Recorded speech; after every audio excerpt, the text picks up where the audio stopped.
trying not to bore you, trying not to get too crazy, but let's make sure that we do this correctly.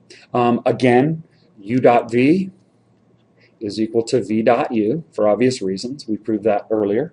I also know that v dot itself is equal to the magnitude of v. Remember, this was really, really helpful when we proved the angle theorem, right? We know that guy. And then I also know that 0 dotted with any vector gives you the 0 vector, shrinks it to nothing.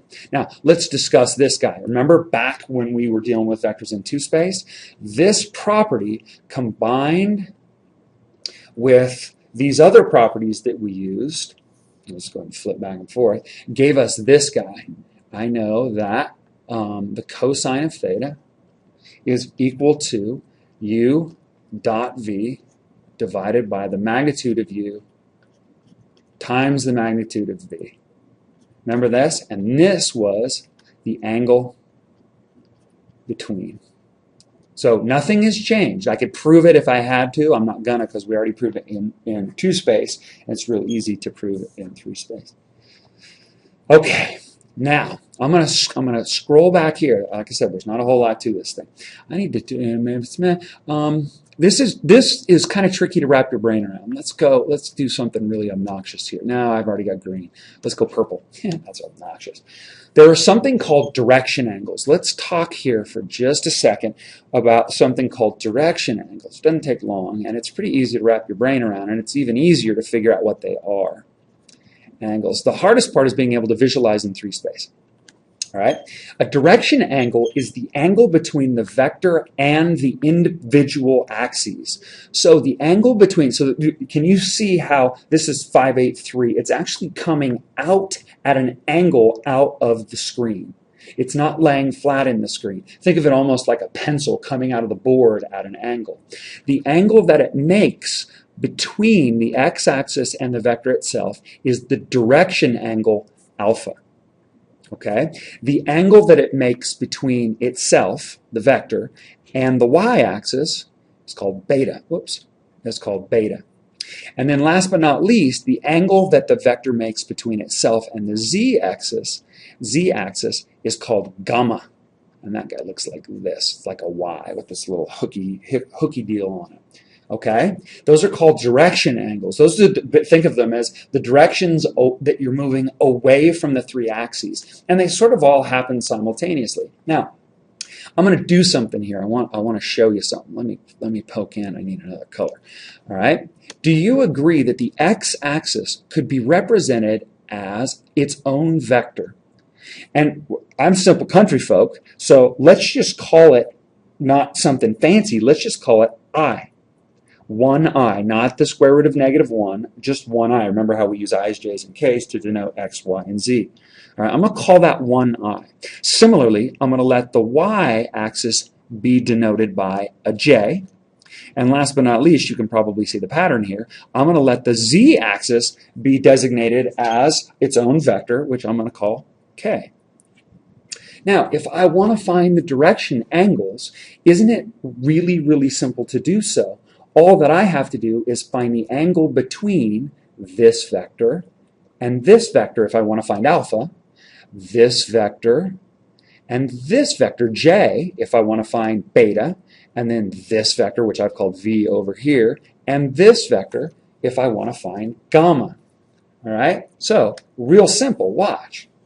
I need to change colors again. This just is unseemly. So, think about that. Using this equation right here, together with what I just showed you, do you agree that I know that the cosine of alpha, now I'm going to do it the long way for the first one, okay, is simply going to be, now let's think, it's going to be the vector dotted with I divided by the magnitude of the vector times the magnitude of just I, right? Do you see what I did? I is just a vector. It's just its name. I could call it V if I wanted to, right? Well, think about this. This is AI plus BJ plus CK dotted with I plus 0J plus 0K, right? Everybody agrees? This is divided by the magnitude of v, which, you know what, while I'm here, we might as well kill a couple birds with one stone. This is the magnitude of v, I don't know what that is the square root of a squared plus b squared, it hates pluses, plus c squared, times the magnitude of this guy, which is just the square root of 1 squared. Correct? So this just turns into, look, when I dot these guys, I get a times 1, I can even stick a little 1 there if I wanted to, plus b times 0 plus c times 0. So this just gives me a divided by, well, the square root of a squared plus b squared plus c squared. Easy. And then I just use arc cosine to figure out what alpha is. That's nice. Now be careful. Remember, arc cosine can only spit out values between 0 and pi. So we're good because the angle can't be bigger than pi, right? Otherwise it just flips to another octant. Remember, there are quadrants in 2 space. There are octants in 3 space. Okay, so similarly, do you agree that the cosine of beta is simply going to be, use exactly the same process, only now instead of dotting it with I, I'm going to dot it with G, or with G, with J as opposed to G, and I get B divided by the square root of A squared plus B squared plus C squared. Easy, right? And then if I want to figure out what gamma is, I know the cosine of gamma, that looks more like a psi, but just bear with me, is equal to C divided by the square root of A squared plus B squared plus C squared. Isn't that easy? Nothing to it. All right? Remember, these guys right here, whenever I see a square root of A squared plus B squared, or a square root of A squared plus B squared plus C squared, my spidey sense immediately starts to tingle, and I start thinking about vectors. Okay? Okay, so there's an interesting little consequence of this. If you look really close, and this is weird, in 3 space, remember, in 3 space is very different. The rules that govern 3 space mathematically are exactly the same, but the consequences are different. Look close. I've got cos alpha equals this, cos beta equals this, and cos gamma equals this. That's a lousy gamma, sorry you guys. Look close. What does cosine squared alpha plus cosine squared beta plus cosine squared gamma equal? Look close. That's going to be a squared over this squared plus b squared over this squared plus c squared over this squared. Won't that give me a squared plus b squared plus c squared over what? A squared plus b squared plus c squared, which is equal to 1. Wait, Ripley, what? How? Huh? This is insane.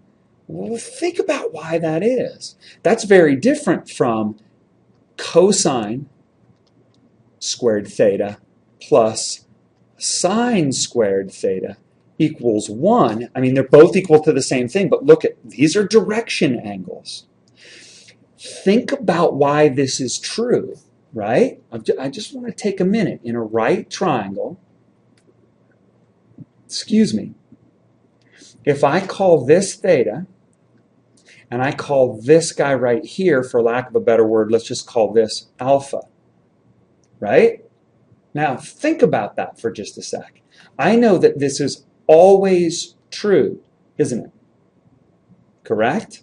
So, do you agree, if you recall, there's a way to get from sines to cosines in this type of a right triangle. Remember how this works. In fact, don't even use alpha. We could just use, if we wanted to, or alpha, let's use pi minus theta. And then we can play with this.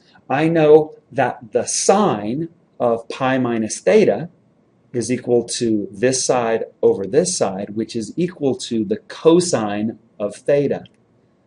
The sine of theta is equal to the cosine of this guy. And that's, if you think about direction angles, that feeds in to this equation as well. I'll answer any questions that you have about that. as well. That's kind of a fun one. Now, similarly, remember, let's kick back here real quick. Remember this equation right here? We used this to great effect back in the last chapter. I know that u, right, the unit vector, dotted with the magnitude of the vector is equal to the vector itself. So combine that with this fact right here, and I know that a vector can be rewritten in this crazy way as the magnitude of the vector times cosine alpha I plus cosine beta j plus cosine gamma k. I want that to be a little better. There we go. Cosine. So I don't have like a v cis theta, because notice I'm talking about 3 angles. It requires 3 angles to make this equation as opposed to just the one angle. Remember this guy, v equals magnitude of v cis theta. Remember that? All right, that's one angle right here. It requires more structure. It requires more information, which it should, rightfully so. So there's no like, there's no clever little mnemonic like cis theta. This is alpha plus beta plus k or plus gamma. Right. So again, I'm hoping you're recognizing that all that vectors in space is just an extrapolation of what we knew about vectors in 2 space, and we just extrapolate that out. We just expand that out to 3 space, and excuse me, there's a little bit of clever little constructing of information to come up with these direction angles, which in turn, give us information about these guys. Whoops, I didn't mean to cross that out. Well, I hope that was helpful. Enjoy, and I'll answer any questions that you have tomorrow. Have a great day.